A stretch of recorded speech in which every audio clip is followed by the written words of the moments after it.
คอยจะเชิญเอาควันไฟหน้าเจ้าเขามาหูอันชาในมือนี้วันนี้ว่ามาเยอะควันเจ้าหน้าคือมาเด้อกดเอ้ยกดพอด้านเด้อ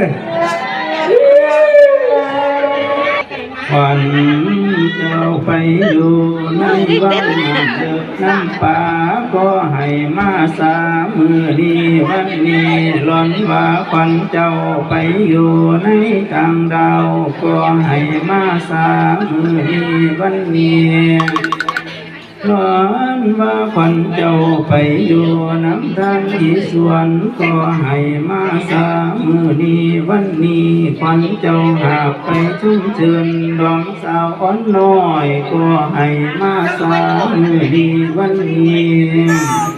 ว่ามาเยอะควันเจ้าหน้าคือเด้อควรพลาดเด้อมาสุกดการอุปสมบทกัน